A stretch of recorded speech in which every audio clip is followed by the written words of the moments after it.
Slow motion. ఎవరయ్యా మా ఇంటిని కొనడానికి వచ్చింది? నేనే. నీకు విషయం తెలీదా? నేను సంతకం పెట్టాలి, అప్పుడే చెల్లుతుంది. మేము ఈ ఇల్లు అమ్మాలనుకోవడం నిజమే, కానీ నీకు మాత్రం అమ్మా వెళ్ళిపో. రేయ్, నీకెన్నిసార్లు చెప్పినా వినవా? చిన్నడా, ఏంటిది బావా బామర్దులు పిలిచినట్టు రారా పోరా అంటున్నావు? నేను నీకు అన్నరా దాయాదు. ఎవడరా దాయాదు?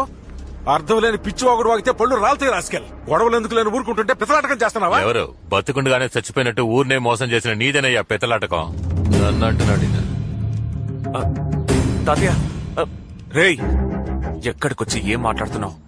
తొక్కి నారదీస్తాను, జాగ్రత్త. మర్యాదగా వెళ్ళిపో. పోరా పోరా. ఏంటిది ఇలా మాటి మాటిగా వచ్చి గొడవ చేస్తున్నావు ఏంటి? ఆ రోజు అంత తిట్టడానికి బుద్ధి రాలేదా? ఆయన అంత మర్యాదగా మాట్లాడుతుంటే గొడవ చేస్తున్నాడు అంటారేంటి? న్యాయం అడిగితే తప్ప? 50 రూపాయలు ఇచ్చి మగాళ్ల చెప్పులు కొనుక్కునే గతి లేక ఆడాళ్ల చెప్పులు వేసుకొచ్చావు. నువ్వు న్యాయం గురించి మాట్లాడుతున్నావు. మనవన్నంటున్నావే, మేమెలా నమ్మాలి? ఆధారం ఉందా? నేను